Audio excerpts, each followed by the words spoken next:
Benar saudaraku, Tuhan begitu baik untuk setiap saudara dan saya. Selamat bertemu saudaraku, salam jumpa kembali. Masih di dalam bulan katekese keluarga. Kali ini kita akan mengusung sebuah tema yang begitu luar biasa. Bagaimana sebuah tanggung jawab untuk bekerja. Di studio saudaraku, saya tidak sendiri. Saya sudah didampingi oleh dua sahabat saya. Pasangan suami istri yang luar biasa yang saya kenal begitu lama. Mereka berdua adalah orang-orang yang bekerja. Dan kita sebentar juga akan bertanya jawab, berdialog dengan dua sahabat yang sudah hadir di tempat ini. Langsung saja saudara saya menyapa mereka. Shalom Bro Ronald. Shalom Om Ten. Selamat pagi, apa kabar? Luar biasa. Luar biasa. Sislia, apa kabar? Puji Tuhan. Ya, sehat-sehat semua ya. Amin. Baik, saya tahu bahwa Anda berdua adalah pasangan suami istri yang bekerja. Anda mempunyai sebuah perusahaan yang luar biasa. Kira-kira ada satu pertanyaan di dalam setiap benak umat yang mungkin menyaksikan acara kita. Mengapa sih kita sebagai umat Katolik ini kok harus bekerja? Mungkin Bro Ronald dulu bisa terangkan kepada kita. Baik Om Ten, kalau kita mundur zaman saya kecil dulu, kata mami saya itu begini, kalau kamu sudah lulus, pokoknya orang laki itu udah lulus sekolah, kuliah, kerja harus bekerja. Gitu. Kalau dulu, akibatnya saya turutin kan bekerja. Cuman setelah saya mulai bekerja dan puji Tuhan, tahun 2011 saya mulai mengenal Tuhan.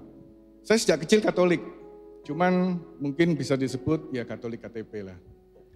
2011 Tuhan boleh memanggil saya untuk lebih dekat. 2012 saya aktif di pelayanan di salah satu kategorial di Catholic Family Ministry. Saya mengenal sebuah hikmat baru bahwa bekerja itu adalah salah satu wadah untuk membawa kemuliaan Tuhan. Wow, jadi kalau saya bisa tangkap, dulu Bro Ronald dididik orang tua, pokoknya kamu laki tugasnya harus cari duit. Betul. Tapi setelah Anda masuk di dalam sebuah komunitas, Anda mulai belajar mengenal kebenaran, paradigma itu berubah. 180 derajat. Jadi kalau sekarang Bro Ronald mengatakan bekerja itu untuk apa? Memuliakan Tuhan. Betul, bekerja ini adalah wadah yang Tuhan berikan buat kita mempraktekkan nilai-nilai kebenaran firman Tuhan. Sungguh luar biasa. Di samping saya harus praktek di rumah, salah satu wadahnya adalah di pekerjaan ini. Di pekerjaan. Jadi sekarang dengan mengetahui apa arti bekerja bagi seorang umat Katolik, paradigma kita juga dirubah. Dulu mungkin kita bekerja cuma hanya tahu untung, menghalalkan semua cara begitu. Setuju, ya. Betul. Tapi sekarang dulu sudah enggak ya? Enggak berani Om. Wow, luar biasa. Enggak berani.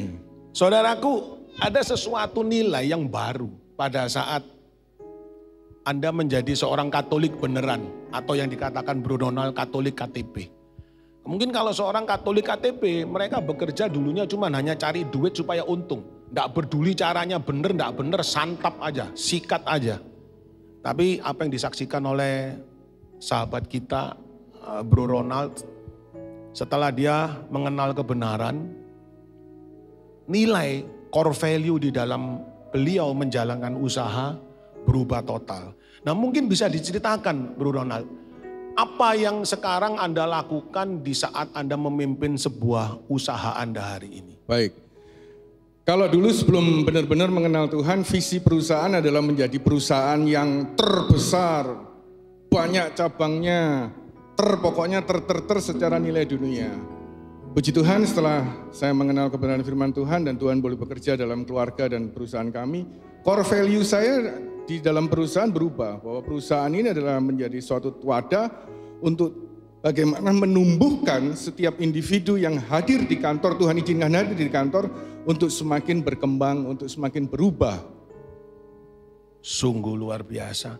Jadi artinya sekarang selain Anda menyikapi bahwa bekerja itu adalah sebuah tanggung jawab, tapi ternyata bekerja itu juga untuk memuliakan Allah. Betul. Melalui wadah Betul, usaha itu. betul. Sungguh luar biasa saudaraku. Saya akan ke istri beliau. yang saya juga kenal seorang ibu yang luar biasa dari 3 orang anak ya Sislia ya. Nah, bagaimana waktu Bro Ronald mengubah sebuah paradigma? Tentunya pasti akan ada sebuah perubahan juga di dalam hidup dia. Betul. Nah, dulu mungkin uang ngotot kerja, pokoknya cari duit mati-matian supaya beruntung. Mungkin sekarang kalaupun rugi tapi nama Allah ditinggikan, tetap diteruskan. Nah, apakah Anda bisa menerima itu? Mungkin, lu dulu setorannya sekian kok sekarang jadi mengecil begitu. Kira-kira Sislia bagaimana menyikapi itu? Puji Tuhan Om, sebetulnya dulu waktu kita sama-sama mulai kerja, sama-sama mencari untung, mencari membesarkan perusahaan, mencari membesarkan kantong dengan impian-impian dunianya kita. Sehingga akhirnya justru kita semakin jauh. Kita tidak ada lagi yang namanya keluarga. Fokus kita hanya untuk pekerjaan. Sehingga boleh dikata saya sama Ronald hubungan suami istri itu lebih pada hubungan kerjasama. Karena kebetulan kita dulu satu kantor. Satu kantor. Ya. Jadi sudah tidak ada lah ini suamiku, ini istriku. Jadi hubungannya jadi profesional jadinya. 24 jam kantor. Di rumah maupun di Luar biasa. kerjaan. Jadi setelah Sislia juga mengenal kebenaran, akhirnya juga merubah bahwa ternyata cara kerja yang lama salah. Bahwa tempat bekerja juga untuk memuliakan Allah. Betul. Dengan merekonsiliasi hubungan yang dulu mungkin pernah renggang, pernah berantakan ya. Bahwa ternyata fokus saya bekerja bukan hanya untuk cari uang. Betul. Begitu ya Sislia ya. Nah, saudaraku, mereka berdua saya kenal mempunyai sebuah usaha yang luar biasa saudaraku. Ya. Tetapi saya juga tahu usaha mereka yang mereka jalani hari ini juga boleh dikatakan tanda petik saudaraku. Karena pandemi, karena COVID-19 ini menghantam usaha mereka. Dan bahkan boleh saya katakan hampir no job, hampir incomeless, tidak ada income lagi.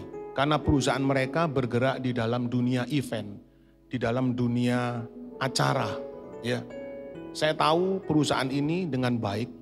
Nah, yang saya mau tanyakan ke Bro Ronald selanjutnya, dengan COVID-19 ini, dengan efek dari pandemi yang menghantam seluruh dunia usaha, termasuk perusahaan Bro Ronald.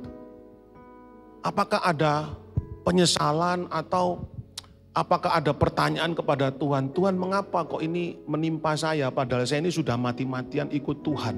Saya merubah paradigma usaha saya. Dulu saya cuma hanya mencari untung, tapi sekarang saya memuliakan namamu.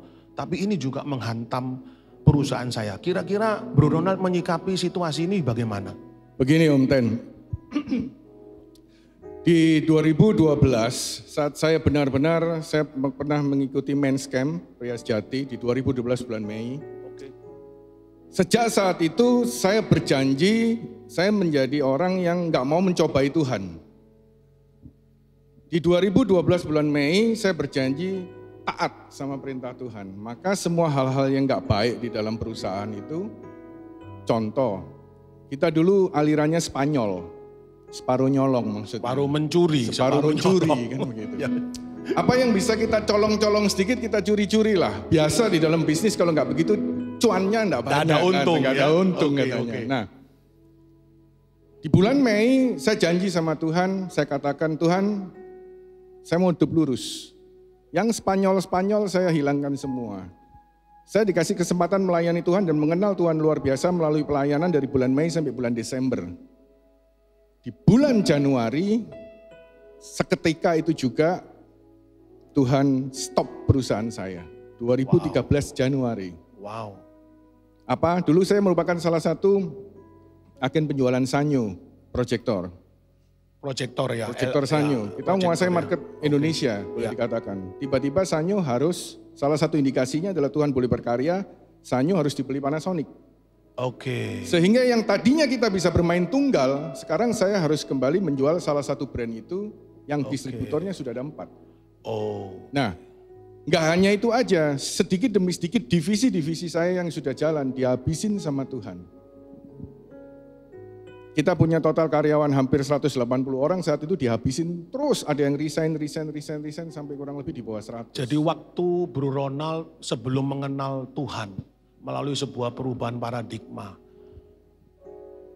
fine-fine aja. Fine-fine aja, Tapi pada secara saat dunia ekonomi, fine-fine aja. Tapi pada saat kemudian Bro Ronald malah Mulai ngomong, Tuhan, berjanji ke Tuhan, aku mau narik diri, Yes. aku mau memuliakan namamu, ternyata sama malah Tuhan, numplek. secara dunia pekerjaan saya, Januari 2013 sudah dibuat habis duluan. Wow. Di saat itulah saya sebenarnya momen itu adalah berontak. Tuhan, saya enggak ikut kamu dulu, saya enggak usah kerja.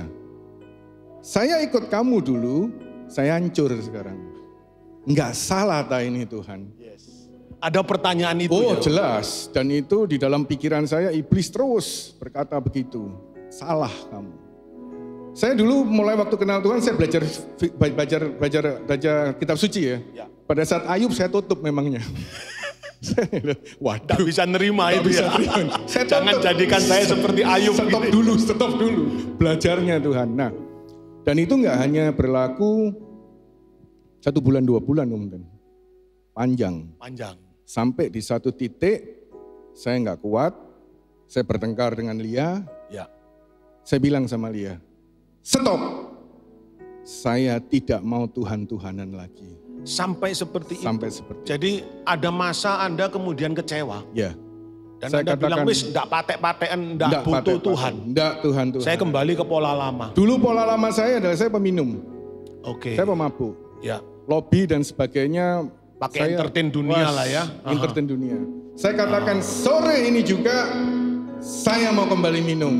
Waduh. Istri saya nangis-nangis sampai pegangin saya. Tapi Tuhan hari itu perlindungannya nyata. Waktu saya sudah keluar telepon ke asisten rumah tangga saya untuk dibukakan pagar. Sorry, bukan begitu. Jadi begini, asisten rumah tangga saya bertelepon. Ya. Dia berkata begini, ini mobil mau masuk, pagar nggak bisa dibuka. Oh. Pagar rumah saya itu elektronik, Ya. pakai magnet. Pakai sistem ya. Iya. Saya katakan, kenapa nggak bisa dibuka? Matikan semua PLN, cabut semua baterainya, tetap nggak bisa dibuka. Dan saat itulah saya menangis jadi-jadinya saya tahu bahwa Tuhan masih mau beracara sama saya. Wow. Yes. Saya nangis, saya berlutut sama Lia, saya katakan nggak jadi. Saya tetap mau ikut Tuhan. Waduh. Saudaraku, ini bukan teori saudaraku. Saya kenal beliau sangat dekat. Dan saya tahu apa yang beliau perjuangkan. Ini bukan hanya bercerita dongeng, tapi itulah hidup dia. Pada saat dia terpuruk saudaraku, kami sebagai brother keeper, kami di dalam satu komunitas yang sama, beliau sering bertanya kepada saya. Saya tidak bisa memberi sebuah jawaban. Apa yang harus Bro Ronald lakukan. Cuman saya hanya titip, Ron, kamu mesti ingat satu. Kalau hari ini engkau ada karena Tuhan, apapun yang kamu punya karena Tuhan, maka kembali kepada Tuhan. Nah, saya ke Sis Lia. Pada saat Bro Ronald mengalami seperti itu, mungkin juga saat-saat pandemi ini. Kira-kira apa yang Sis Lia lakukan? Apakah kemudian Anda juga ikut putus asa? Atau kemudian bahkan Anda juga bertanya kepada Tuhan, mengapa harus ini kita alami? Mungkin Sis Lia bisa memberi sedikit cerita. Jadi sebetulnya apa yang membedakan saya dulu dengan sebelum dan sesudah Tuhan kenalkan. Kalau dulu kita sama-sama kerja, sama-sama fokusnya di usaha. Setelah saya kenal Tuhan, Ronald juga berubah. Pada waktu itu saya masih bekerja. Yang berbeda adalah kalau dulu fokus saya di usaha, fokus saya di perusahaan, fokus saya Tuhan ubah menjadi di Ronald. Jadi apapun yang ada di usaha itu kalau ada suatu event atau acara yang kita sama-sama nggak setuju, ya kita berantem. Tetapi sebuah nilai saya pelajari dari camp bahwa apapun yang terjadi, saya harus tunduk sama suami saya. Jadi saya belajar untuk merendahkan hati, menundukkan hati, dan itu hanya bisa kalau saya berlutut, bersungkur, dan angkat tangan minta tolong sama Tuhan. Jadi di setiap apa yang Ronald alami, baik di dalam pandemi ini, saya pun mengalami pergumulan Om. Karena awal-awal juga, Ronald, ayo coba kamu lihat lagi, bantu ikut di perusahaan. Ya. Pada waktu itu saya sudah cukup lama off, sudah tidak bekerja. Ya. Begitu saya masuk, saya langsung berubah. Logika saya mulai bermain, pikiran saya kembali menguasai saya, segala hal saya analisa. Dan saya tidak lagi pakai hati saya pakai kuat-kuat pikiran saya kembali. Sehingga apa yang terjadi, saya takut. Oke. Saya khawatir. Oke. Bagaimana penghujung pandemi ini? Ya. Bagaimana dengan teman-teman keluarga kami di kantor? Nasibnya bagaimana? Ya. Itu semua membuat saya khawatir dan takut dan menangis. Tidak, pelan-pelan doa syukur saya itu semakin Mulai tipis. Diganti dengan doa minta lagi kepada Tuhan. Doa mohon lagi kepada Tuhan. Dan yang paling bahaya, kalau kami di camp itu ada 5 dosa yang harus kita betul-betul hindari. Salah satu di antaranya yang kelihatannya dosanya kayak sering kita remehkan adalah bersungut-sungut. Bersungut-sungut. Dan ya. itu paling merasuk kepada saya. Masuknya halus, saya mulai ngomel di dalam hati. Saya mulai kok gini Tuhan. Dan yang paling parah ketika Ronald memberikan instruksi, memberikan perintah baik di rumah, baik untuk kantor. Saya mulai pakai pemikiran saya yang grundel. Karena saya mengerti nilai, saya tidak bantah langsung Om. Tapi saya grundel di dalam hati. Dan itu yang sebetulnya sudah meracuni saya, buka celah. Dan pelan-pelan mulut saya pun mulai membuka suara bantah kepada Ronald. Dan hal itu membuat kita mulai jauh lagi. Sehingga puji Tuhan, teman-teman melalui berbanyak kegiatan, melalui ngobrol dengan teman-teman di komunitas, sister keepers, dan melalui Ronald sendiri yang dia juga bertahan karena dia mengerti nilai, aku enggak bisa ngamuk sama kamu, tapi kamu enggak benar. Tuhan izinkan saya ingat kembali bahwa fungsi kamu itu apa. Ketika saya berdoa, saya minta sama Tuhan, Tuhan cuma ingatkan fungsi saya adalah penolong. Penolong karena Tuhan katakan tidak baik. Ia seorang sendiri saja, maka diberikannya penolong yang sepadan. Maka saya harus membuat dia menjadi lebih baik. Maka saya mulai lagi dari awal mendengarkan dia. Yang dia datang mungkin sakjane cuma kepingin ngobrol. Tapi saya mulai masukkan kembali paradigma saya, ide-ide saya. Tidak lagi menggunakan telinga dan hati saya untuk mensupport dia. Jadi boleh dikatakan ternyata pandemi ini juga bisa merubah. Yang dulunya kita sudah bertekad, Tuhan aku mau benar. Tapi karena situasi yang memang menyesakkan kita semua, mau enggak mau kita juga bisa mulai melenceng. Begini Om Den, kalau pas kena pandemi, jadi kenapa saya mundur dulu? Artinya saya sudah pernah diproses dulu dalam suatu kondisi di dalam pekerjaan itu sama Tuhan dinolkan. Tetapi feedback baliknya pada saat kita punya hati yang merendah, Tuhan benar-benar tata. Pada saat pandemi jalan, karena kita sudah pegang kebenaran firman Tuhan, kenapa engkau khawatir anakku kan gitu. Burung aja enggak menanam, dia pelihara, apalagi kamu, apalagi saya sudah pelayan Tuhan. Beda antara sifat tenang, percaya, dan merendah kepada Tuhan. Saat itu sifat saya hanya tenang saja. Yakinlah pasti Tuhan pelihara. Tapi apakah saya do something? Saya enggak jamin saat itu saya do something.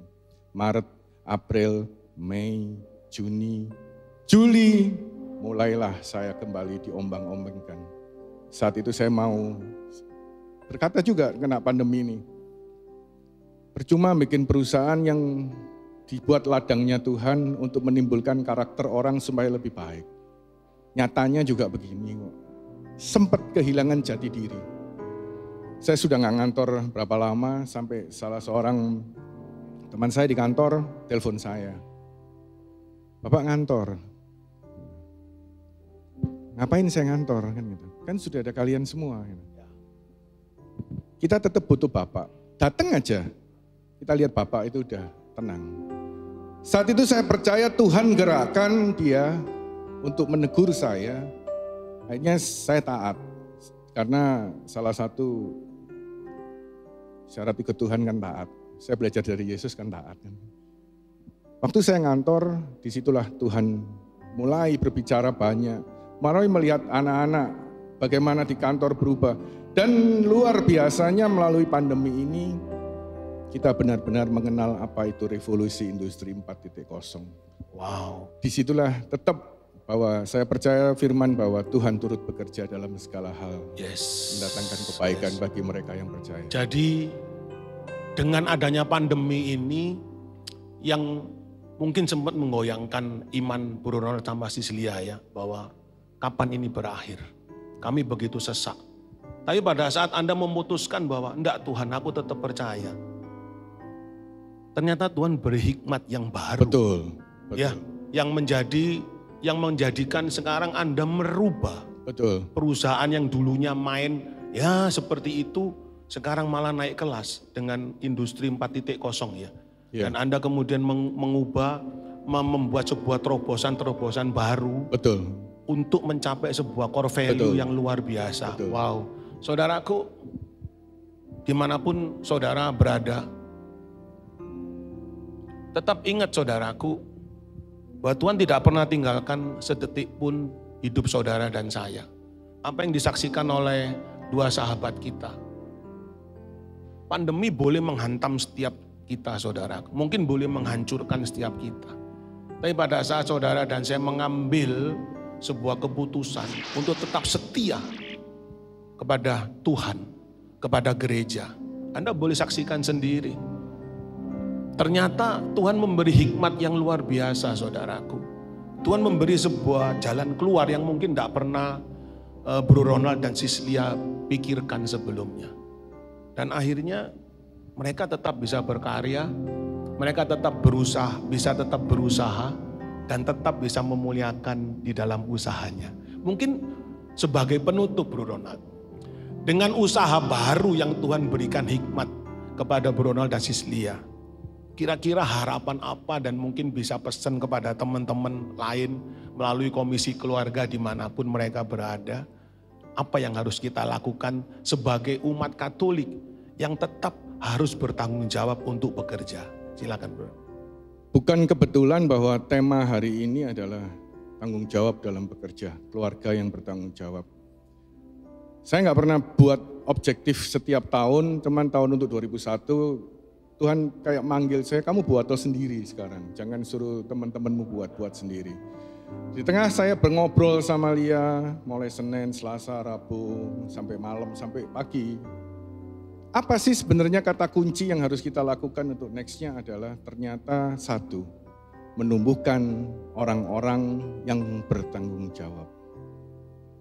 Jadi komitmen saya, sharing saya buat para teman-teman semua adalah ayo kita jadi individu yang bertanggung jawab atas diri kita sendiri, bertanggung jawab atas keluarga kita, bertanggung jawab atas ladang pekerjaan yang boleh Tuhan sediakan agar nama Tuhan boleh dimuliakan melalui semua tindakan. Wow, sungguh luar biasa saudaraku.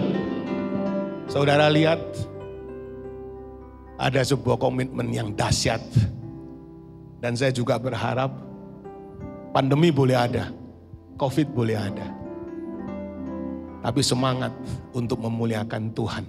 Jangan pernah tinggalkan hidup kita semua. Baik saudara, sebentar kita akan break, kita akan mendengarkan suara emas dari adik kita tercinta Vanessa. Dan setelah itu kita akan kedatangan seorang tamu yang luar biasa, yang kami semua cintai di Keuskupan Surabaya. Silakan Vanessa.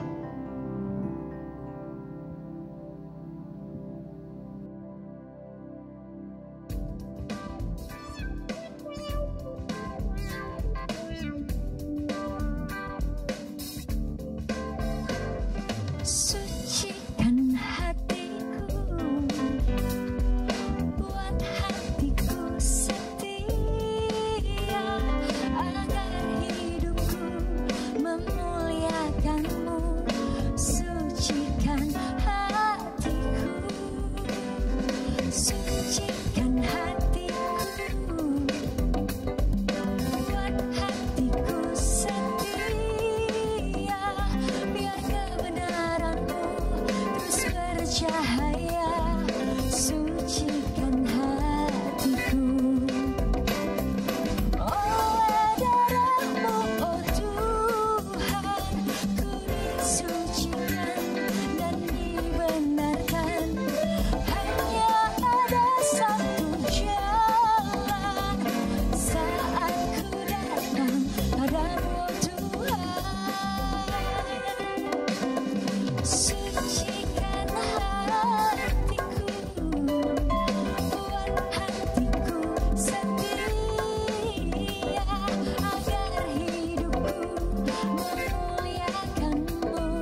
sucikan hatiku, sucikan hatiku, buat hatiku setia, biar kebenaranmu terus bercahaya, sucikan hatiku. Oleh darahmu, oh Tuhan, ku disucikan dan dibenarkan. Hanya ada satu jalan saat ku datang padamu, Tuhan. Sucikan hatiku, sucikan hatiku, sucikan hatiku.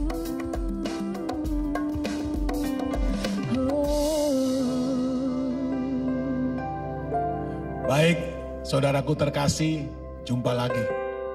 Dan di studio saudaraku, seperti yang saya katakan tadi, kita kedatangan seorang tamu yang luar biasa. Yang oleh umat Katolik di Surabaya sangat dicintai. Siapa lagi kalau bukan Bapak Uskup kami, Monsinyur Vincentius Sutikno. Shalom, selamat pagi. Shalom, selamat pagi. Monsinyur. Wah, ini luar biasa kalau Bapak Uskup bisa hadir di tempat ini, karena kita tahu bahwa Desember adalah bulan katekese keluarga ya, Monsinyur. Dan kita mendapat tugas untuk juga membawakan satu tema di dalam satu bulan katekese, yaitu tanggung jawab untuk bekerja. Monsinyur, tadi kita telah mendengar bagaimana Bro Ronald dan Sis Lia menceritakan kehidupan mereka di dalam bekerja, bertanggung jawab untuk bekerja. Nah, yang saya mau tanyakan Monsinyur, sebenarnya apa toh yang diajarkan oleh Tuhan melalui gerejanya kepada kami umat Katolik mengenai sebuah tanggung jawab untuk bekerja? Mungkin Monsinyur bisa memberi tips kepada kami. Ya, tanggung jawab untuk bekerja itu bersumber dari kesadaran bahwa kita ini diberi hidup. Ya, diberi hidup, bukan hanya sekedar hidup, tetapi hidup yang harus dipertanggungjawabkan dengan bekerja. Kita memang memakai kata tanggung jawab, itu kayak terjemahannya kok nggak pas. Karena siapa yang menanggung, siapa yang menjawab, itu kan repot. Tapi kalau kita kembali ke kata yang aslinya itu responsibility. Ya. Itu merupakan kepanjangan dari cinta. Kita hidup karena cinta. Cinta Tuhan jelas yang membuat kita hidup. Dan kalau kita sungguh mencintai, itu wujudnya adalah tanggung jawab. Respons. Jadi, bagaimana hidup? Masa Memberi hanya, tanggapan gitu iya, ya, Monsinyur. harus dipertanggungjawabkan, direspons. Direspons, ya. Masa urip kok turu tok ae. Enggak. Ya harus bekerja. Bekerja, istirahat, Ya. tidur ya, betul-betul tidur ya itu yang Jadi kalau menurut Monsinyur bahwa ternyata bekerja itu bukan sesuatu yang perlu dipertanyakan, tetapi dilakukan karena itu merupakan wujud cinta. Wujud cinta, iya. Kepada Tuhan Iya. untuk menghargai hidup ini. Iya. Begitu ya Monsinyur? Iya. Jadi tidak ada alasan bagi sebuah keluarga Katolik atau orang Katolik mengatakan bahwa wah ya lebih baik saya jadi Romo aja kan enggak kerja. Wah, Nah, Romo kan enggak kerja. ngece, lu gak kerja. Bekerja. Nah, Ini pandangan yang berat sebelah. Nah, Romo ya bagian doa. loh, makanya kan ada yang dikatakan seperti itu, Nah, Monsinyur. persoalannya sering kali Aha. doa dan kerja itu dipertentangkan. Dipisahkan, Iya. betul. Nah, seharusnya bagaimana, Monsinyur? Itu menyatu. Kadang-kadang doa ya kadang kerja itu menjadi satu, tidak bisa dipertentangkan. Ya. Kitab Kejadian mengatakan toh, Ya. itu mengenai bagaimana kita hidup itu diberi Tuhan mencipta itu. Ya. Kamu kerja, penuhilah, ya, berlipat gandalah, ya. Betul. Ya, berlipat gandalah. Ya. supaya penuhilah bumi, kuasai bumi kuasai. ini. Ya. Dengan peluh, ya, dengan keringat dan air mata kalau perlu. Ya. Jadi berarti tidak bisa kita omong bahwa kaum awam itu kaum pekerja, kaum biarawan, kaum pendoa. Tidak bisa ya. Nah, itu Saudara. kurang ajar ya. Maka saudaraku sekali lagi ingat kata-kata Bapak Uskup ya. Jangan dikira saya tidak bekerja loh, ya bekerja. Makanya itu saudaraku Ya, bahwa sering kita mempunyai kesalahan paradigma seperti itu. ya, Bahwa enak para romo, para frater kerjanya cuma doa. doa. Ya toh? Kita yang orang awam berpeluh keringat, padahal kan bukan seperti itu. Ya, Artinya kita kembali ke dasar pengertian yang benar yang dikatakan Monsinyur tadi bahwa arti kata tanggung jawab itu adalah responsible, merespon sebuah kasih Karena Tuhan cinta, karena ya. cinta. Ya, kalau tidak ada cinta, wis mulia wae, wis. ya, betul. Tidak usah apa-apa. Ya. Jadi yang Ini Tuhan dan sumber- gereja ajarkan kepada kami umat Katolik bahwa kita tidak bisa lari dari tanggung jawab itu ya, Iya. Monsinyur. Karena sebagai respon atas sebuah cinta Tuhan Iya. di dalam hidup kita. Cinta untuk menghargai hidup ya. Ya. Bagaimana saya hidup ya tidak bisa hanya nganggur-nganggur, tengah-tengah. Ya. Harus ada sesuatu. Apalagi untuk orang laki. Ya. Ya. Orang laki kalau tidak bekerja, rasanya harga diri turun. Ya. Betul, betul. Yalah, tidak ada apa-apa. Rasanya tidak ada apa-apa. Tapi Saya bukan mengatakan perempuan itu kalau tidak bekerja. Ya. Loh, perempuan itu sungguh banyak kerjanya. Ya, Ini dalam masa pandemi ini. ya, Lihat bagaimana perempuan itu, siapa yang membersihkan rumah? ya, Pekerjaan tangan itu semua perempuan. Bayangkan itu. Kalau ini sekarang sungguh dengan pandemi ini sungguh menghargai. Oh, yang bekerja itu orang yang bisnis, loh, ya, yang hebat kerja kantoran. ya. Tapi justru sekarang dilihatkan, loh, lihat pekerjaan tangan, Tidak bersih, kelihatan kebersihan. ya. Ya. Ini itu perempuan. Ya, Yang dihargai itu adalah pekerjaan, wah, yang buat perusahaan, bisnis. Enggak. Itu salah kaprah. Pekerjaan adalah suatu wujud tanggung jawab. Bagaimana saya karena mencintai, saya buat sesuatu Ya. untuk kesejahteraan. Paling Ya. tidak kesejahteraan fisik, ya, saya cukupi keluarga. Sebagai bapak keluarga, ya, ya berusaha apapun juga. ya, Nah seringkali ya ini yang parah yaitu dalam bisnis. Ya. Seringkali hanya dilihat pekerjaan itu karena bisnis. ya, Busy ya, Busy. sibuk terus ya. ya, betul. Nah itu bukan salah satu pekerjaan ya. Itu Ya. bukan pekerjaan Semuanya semua ya, ini. itu salah satu Salah satu pekerjaan. saja ya. Jadi artinya Monsinyur boleh katakan bahwa siapapun yang mengambil bagian terkecil dalam Ya. hidup ini sebagai respon atau sebagai tanggung jawab atas cinta Tuhan. Jadi tadi Monsinyur memberi perumpamaan atau analogi seorang istri, seorang ibu di rumah dia mengasuh anak-anak. Seringkali ibu rumah tangga bilang, Bu, apa? Ibu guru ya? Enggak, saya ini ibu rumah tangga biasa saja. Langsung diremehkan ya, Iya, Monsinyur. ngenyek itu sebenarnya. Kalau betul-betul kita harus menghargai, betul pekerjaan yang kecil-kecil itu yang justru Ya, sangat menunjukkan bahwa ini adalah keluar dari rasa cinta seorang perempuan atau sebagai ibu. ya, Nah kalau bisnis itu seringkali salah kaprahnya karena dipicu oleh sukses. Ya. Sukses untuk menang. betul, Wah. betul Monsinyur. Dan untuk mau menjamin hidup ini sudah akan untuk 7 turunan atau bagaimana. Jadi celengannya Masa nggak enggak habis. ingat itu kalau soal kebutuhan hidup.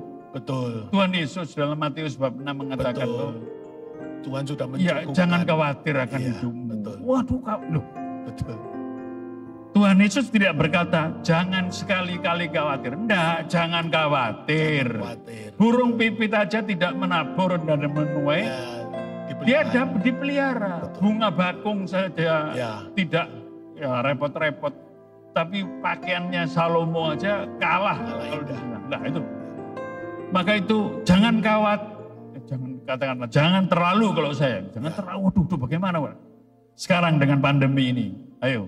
Ya, Yang penting apa? Kita bisa makan, ya, Betul. bisa minum, Betul. dan sehat. Sehat. Betul, Monsinyur. Mungkin sebelum pandemi itu, aduh, wah, ya nih, hidup yang tidak teratur. Wah, makan, wisata itu sekarang macam-macam. Tapi ada wisata yang paling berbahaya itu wisata kuliner. Itu aduh, termasuk saya. Ya. Tapi sudah Itu kan berobat ya Monsinyur. wisata geragas. Wisata geragas. Nyobain apa saja ya. Ya, betul. Bukan hanya babi, memang babi itu yang paling enak. Tapi terenggiling paling disikat. Terenggiling disikat. Nah, itu kan tidak benar. Iya. Nah, jangan terlalu. Ya. Kamu sekarang dengan pandemi ini akan Ya. tahu ke ya basic needs-nya manusia itu Iya, betul. sebenarnya. Maka pesan saya, Ya. ya pertama ini latihan apa kita dipojokkan atau disudutkan untuk hidup sederhana. Betul.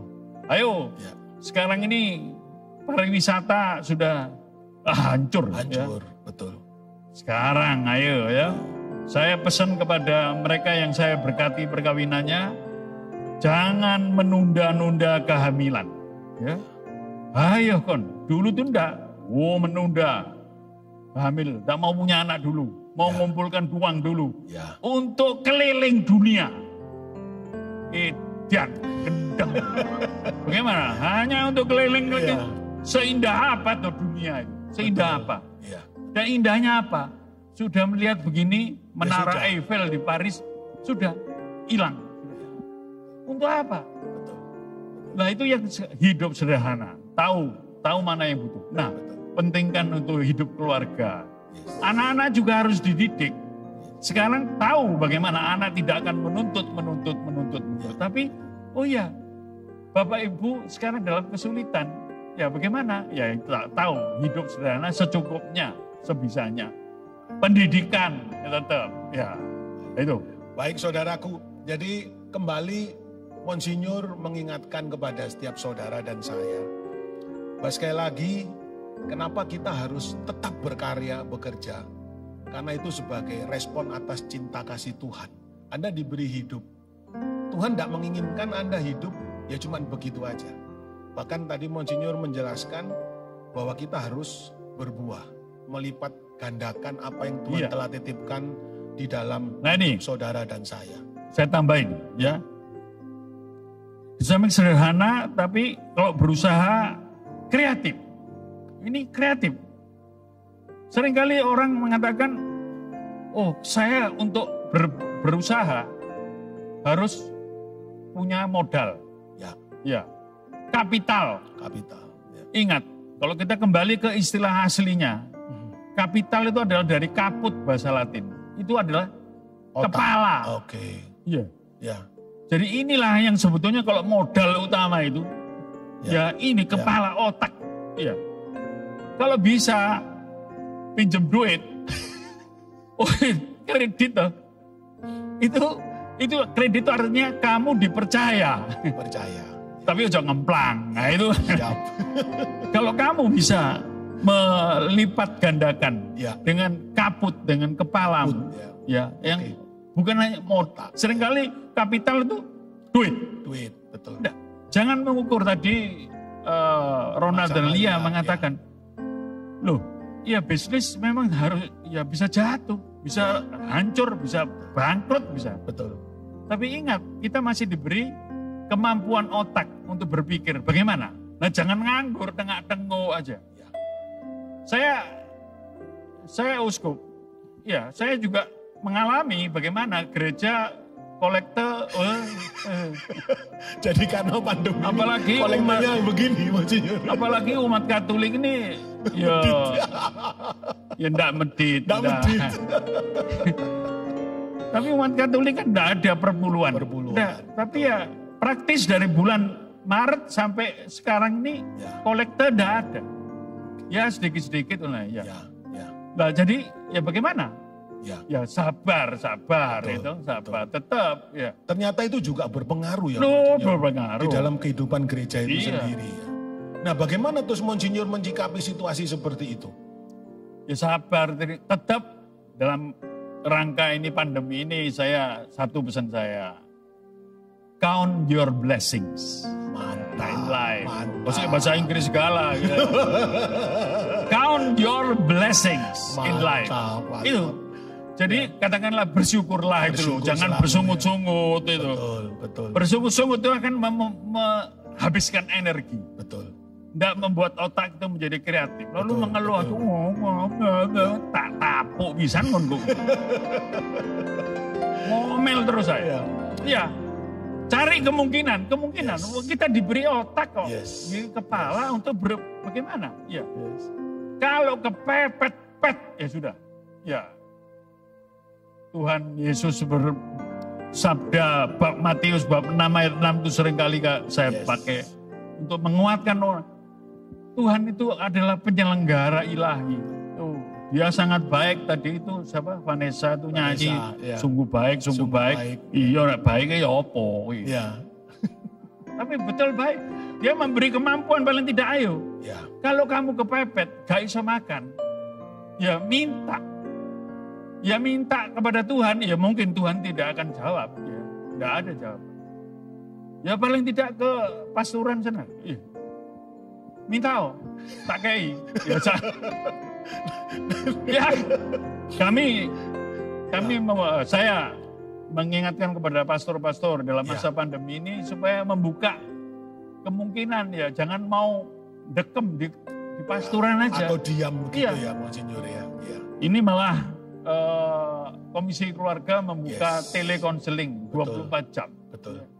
Silahkan menghubungi, mengeluh mungkin ya sudah ya. Ya. Tapi kalau Anda yang perlu dibantu, yang namanya charity, Ya. harus diberi. Kalau soal makan, jangan bilang, ya sembayang wae ya. Nggak bisa makan, tak kasih. Kasih. Ya. Ya harus dikasih. Yes. Makanya seksi sosial harus Jalan ya. jalan. Ya. Di paroki-paroki, jangan. Yes. Ada satu paroki yang saya lihat dalam laporan keuangan, loh, dalam pandemi begini, paroki itu bisa numpuk uang 2,4 miliar. Wow. Wah, itu kalau saya ketemu langsung tak bisui bedes. Bayangkan kamu, bagaimana kamu bisa Mengumpulkan uang sedangkan umat begitu yang susah. untung adalah bank. Ah, Bank seneng nek numpuk uang di situ. Ya. Paling bunga bank itu berapa? BCA itu. betul. BCA itu cuma kasih berapa? 4% itu. Oh, kue BCA. Ya, Siap. Ya. ada yang ngiming-ngiming. Ya. Tapi ya itu, loh kenapa? Bagaimana kamu bisa mempertanggungjawabkan? Kamu tidak punya empati sosial. Nah itu, saya buka kesempatan. Ya kalau mau, jangan mau diem-diem saja, tenang-tenang, dekem di pastoran, tapi mau siap untuk diganggu, siap untuk direpotkan. Iya. Jadi kalau saya bisa menyimpulkan Monsinyur, bahwa tadi Monsinyur sempat berkata, kita ini dikasih otak Iya. sebagai manusia yang hidup. Jadi ada sebuah kenyataan bahwa manusia itu dikatakan makhluk ciptaan Tuhan yang paling pintar beradaptasi. Tuh. Ya. Jadi kalau begini saudaraku, kalau sekarang hari ini Anda mengalami sebuah situasi yang begitu menyesakkan, apa yang dikatakan Bapak Uskup tadi, ingat saudaraku, Anda pasti akan bisa keluar dari masalah itu selama Anda tetap berusaha, kan begitu Mon. Tapi Anda kalau sudah menyerah, ya sudah, habis kan begitu. Nah, selanjutnya tadi Bapak Uskup juga menceritakan selaku Uskup, Monsinyur telah memerintahkan kepada seluruh pastor paroki untuk tidak diam. Tidak diam. Tapi bergerak untuk melihat secara nyata bahwa umat ini butuh apa, kan begitu. Iya. Tapi itu sudah terjadi. Wah, terjadi. Atau cuma teori. Lo lihat paroki-paroki itu mau buat bakti sosial. Waduh.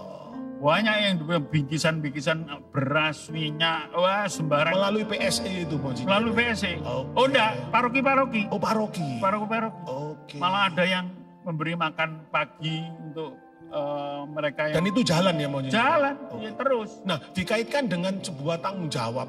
Dan ini untuk paroki-paroki saya ya terpaksa subsidi. Ya. subsidi. Subsidi. Untunglah ya Uskupan Surabaya ini duwite punya akeh. enggak.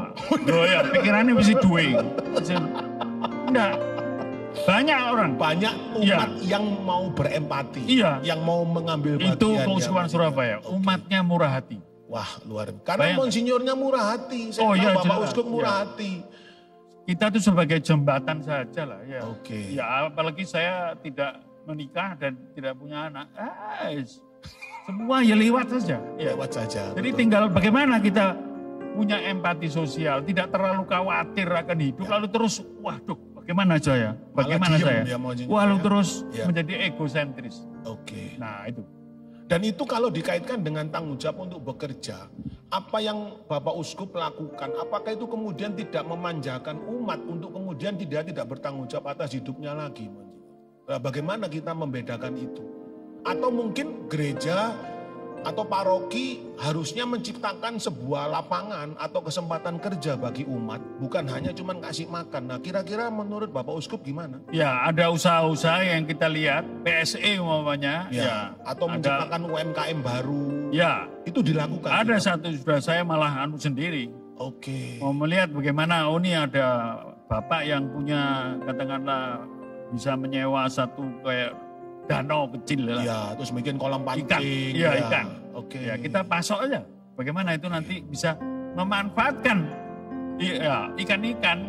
Saya beri ide. Gitu. Ya. Ya ini ya paling tidak ya pikiran dicerahkan. Bagaimana kamu hanya cuma ngenteni tukang orang yang Betul, mancing? Enggak. Betul. Kebetulan juga ada orang yang bilang bagaimana ini nanti kita buat ya bagaimana ikan harus dijala ya. Betul. Lalu diambil Betul. kodok. Nah, ini Iya. kodok itu kan Itu namanya waduh. ikan gabus. Iya albumin Oh, itu. hauja. Waduh. Nah, itu Iya. itu sekarang dijala lalu Iya. kodok itu kan enggak Nggak usah. perlu dipelihara sudah. Tidak usah dikasih makan, Makan sudah cari sendiri, sendiri ya, malah betul. predator dia makan ikan yang lain. Betul. Nah, Jadi kita bantu. nah, di dalam itu seperti mungkin yang tadi dikatakan Bapak Uskup, kan ada banyak. Sekarang teman-teman juga main tanaman hidroponik. Ya. Itu kan sebenarnya dengan menanam itu kan gampang. Ya. Gampang bertumbuh, menghasilkan untuk makan sendiri dan bahkan juga bisa dijual. Nah, langkah konkret dari Keuskupan Surabaya sendiri, dan saya tahu kan bahwa di Keuskupan Surabaya ini Bapak Uskup kan banyak kelompok kategorial. Ya. Apakah itu pernah memang mereka disatukan untuk kemudian berbagi ilmu, kemudian saling menukar apa yang mereka punya untuk saling membantu begitu? Lah ini memang karena pandemi begini untuk soal Susah, komunikasi ya. ini sulit Agak ya. susah ya. Jadi kita menyapa lewat ya Zoom apa itu ya? ya agak Zoom susah ya, lewat online acara-acara ya. Zoom itu. Oke.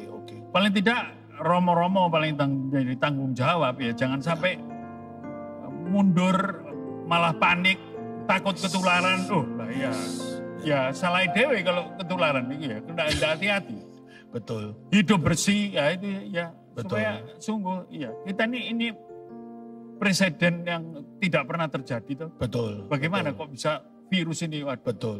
Loh, virus ini memang ya enggak bisa disalahno. Memang Betul. dia ya salah masuk kamar gitu aja. Oke, baik Bapak Uskup. Saudaraku, ada begitu banyak pesan dari Bapak Uskup kepada setiap Anda dan saya hari ini. Bahwa apapun yang terjadi hari ini, apapun yang kita alami hari ini, jangan pernah ada kata mundur sekali lagi. Ya, Bapak Uskup pun juga selaku pimpinan tertinggi Gereja Katolik di Surabaya telah begitu banyak membuat program, telah begitu banyak bergerak. Tapi kita tidak bisa sebagai umat mengandalkan bantuan gereja. Anda dan saya punya tanggung jawab penuh untuk Anda memakai apa yang Tuhan telah titipkan, apa yang ada di dalam hidup saudara dan saya untuk bisa survive. Jangan pernah menyerah saudaraku. Saya lihat Bapak Uskup bukan hanya mikirin perut kita. Bapak Uskup memikirkan bagaimana umat di Surabaya ini untuk bisa mengenal Tuhan dengan lebih baik. Maka tanggung jawab ini harus kita ambil bersama. Tapi gereja telah membuka diri. Dengan tadi Bapak Uskup mengatakan ada telekonseling. Mungkin setiap Anda, terutama yang di Surabaya mempunyai satu problem, Anda mau minta bantuan, silakan Anda bisa menggunakan fasilitas itu. Jadi artinya tanggung jawab ini bukan hanya berhenti di Bapak Uskup, tapi terlebih harus di dalam setiap hidup kita sebagai umat percaya.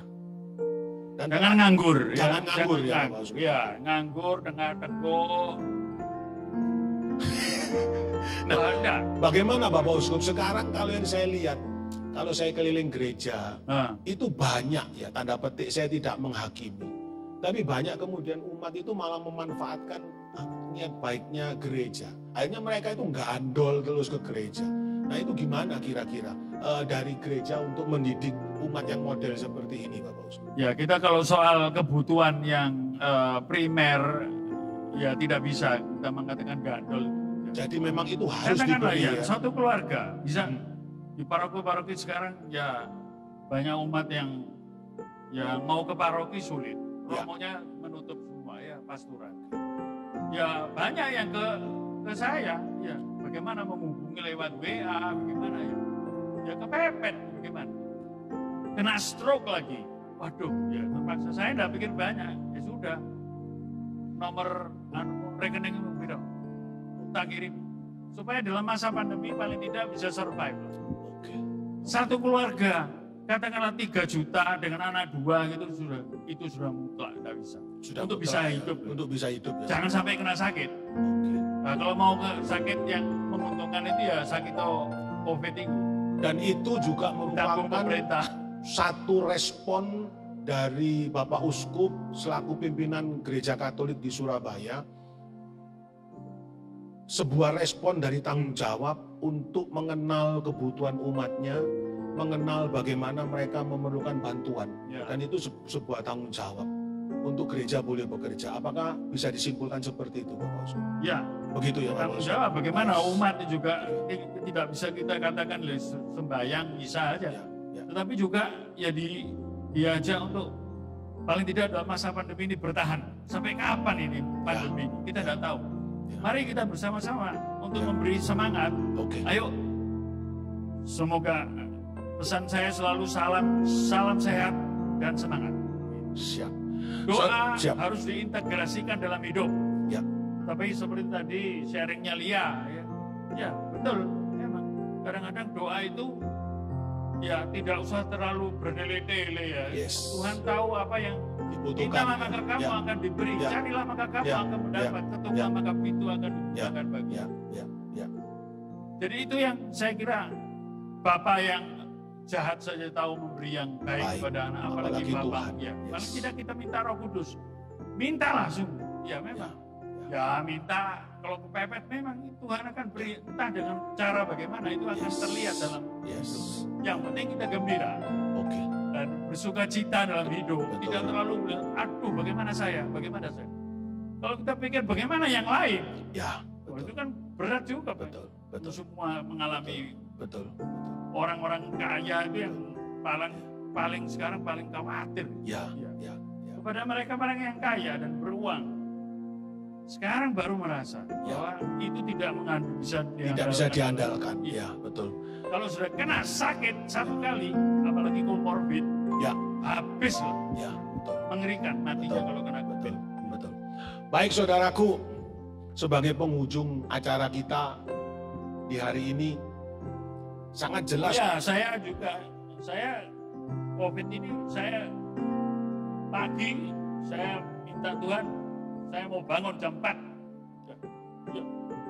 Masak air, tak logoi tolak angin, ben mati lu. Oke, ya beres. Beres ya. Ya, beres. Tapi tidak membuat begitu saya tengah-tengah aja. Betul, Enggak. betul. Ya yang perlu lungo-lungo. Ya, betul. Lihat-lihat Ya, bagaimana. seperti kita bertemu hari ini, Pak Junior ya. Jadi saudaraku, sebagai penghujung acara kita hari ini sangat jelas pesan Bapak Uskup. Ya, bahwa sekali lagi pandemi boleh ada. Tapi rasa bersyukur, Nah, rasa penuh optimisme, sungut-sungut. jangan bersungut-sungut ya, harus ada di dalam hidup saudara dan saya. Ya.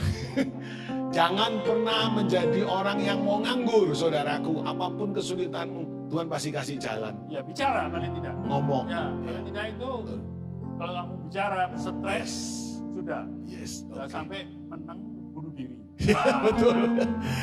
Masih ada uskup yang luar biasa, saudara, dan saya percaya bahwa diberkatilah umat Katolik di Surabaya khususnya ya, yang mempunyai Bapak Uskup yang luar biasa seperti Monsinyur Ya, saya ini sudah Vincentius. 67 loh, mendekati 70. Saya pikir masih 54 Sudah Monsinyur. semangat itu ya.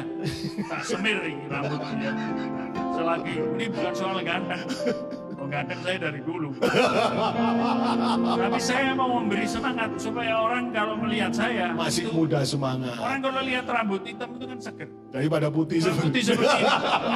Ini Soto udah enak, saudara. Baik, saudaraku, kita sudah di ujung acara dan Monsinyur, saya dengan rendah hati untuk memohon kiranya Monsinyur boleh memberi pesan terakhir sekalian doa dan berkat bagi khususnya kami semua umat Katolik dimanapun kami berada yang mengikuti acara ini supaya kami tetap bertanggung jawab untuk tidak pernah menyerah, berkarya, selalu berusaha untuk mengatasi situasi sulit ini. Silakan, Monsinyur. pertama ya jangan khawatir. Ya, jangan khawatir karena kita percaya kita diberi hidup karena cinta Tuhan. Dan itu harus kita pertanggungjawabkan dengan bekerja, berusaha, yang kreatif dalam hidup. Jangan mudah mengeluh. Yang berikutnya adalah jangan takut. Karena takut itu adalah bukan orang beriman. Karena dia percaya sama ya semua kekuatan yang membuat dia ya menjadi kecil. Lihat Tuhan Yesus, Tuhan kebangkitan itu. Selalu menampakkan diri, selalu salamnya damai sejahtera bagimu, jangan takut. Nah, kalau kita sungguh berani berbuat, mengisi hidup kita, terutama di masa pandemi ini, untuk berusaha. Kalau perlu, ya kamu buat sesuatu yang bisa berarti bagi saya, ya karena pandemi ini, tapi juga berkali-kali juga sebelumnya. Tapi saya sekarang membersihkan toilet saya sendiri, saya buat. Supaya ada semangat. Gimana pagi, hanya tengah-tengah saja? Tidak. Kalau perlu pekerjaan apa saja yang sederhana. Tapi semua lakukan dengan cinta. Mantap. Karena itu yang akan membuat kita bertahan. Merasa dalam hidup. masa pandemi. Ya, merasa hidup. Ya. Ya. Kalau tidak itu hanya menjadi suatu ungkapan, wah hebat, Ya. sukses. I survive this pandemic. Udah. Ya. Terus jalan. Biar nanti ada pandemi tahap second wave atau Ya. third wave atau fourth wave, terserah. Ya. Tetap lalu. Yang berikutnya, sekarang sungguh menghargai bagaimana kesatuan dengan keluarga. Ya, nah itu Lia dan Ronald tadi cerita bagaimana. Yes. Sadar bahwa bukan sukses perusahaan hebat, wah perusahaan yang besar, enggak. Ya. Lihat dalam satu peristiwa ini saja bisa hancur perusahaan. Yes. Tapi sedang lebih mau mengutamakan bagaimana kita ini keluarga. Iya. Ya. Itulah harta. Yang tak ternilai. Ya. Mantap. Lagu Mutiara, keluarga Mutiara, Mantap. Cemara. Ya. Cemara. Ya, harta yang paling indah. Yes. Di mana keluarga. dia kamu akan suami istri akan mengalami damai. Tadi itu Ronald ya, Ya. kena sama Lia, punya damai. Itu apa Betul. semua? Betul. Ya. Percuma, Ya. hebat-hebat menang sukses. Ya. Tapi mereka menjadi renggang. Ya. Ya. Oke. Baik Monsinyur, bisa juga Sama. mendoakan kami semua sebagai umat Katolik dimanapun kami berada, untuk kami tetap boleh bersemangat dan memberi kami berkat. Silakan Monsinyur. Oh, doa penutup. Bapak penuh kasih, kami bersyukur atas kesempatan pagi ini untuk bersama merenungkan bagaimana kami sungguh karena cinta kami harus bertanggung jawab atas hidup. Dengan demikian bisa menjadi berkat bagi kami sendiri, pada diri sendiri, tapi terutama bagi sesama. Dan disitulah hidup itu akan sungguh berarti ya Tuhan. Amin. Dan Engkau adalah Bapa yang sungguh akan membimbing kami kepada kepenuhan hidup, sehingga hidup kami bukan saja hidup yang asal jalan, tapi hidup yang berlimpah dalam Tuhan. Amin. Berkatilah pertemuan kami ini dalam nama Bapa dan Putra dan Roh Kudus. Amin. Yes. Mantap. Terima kasih Mas. Glory, glory.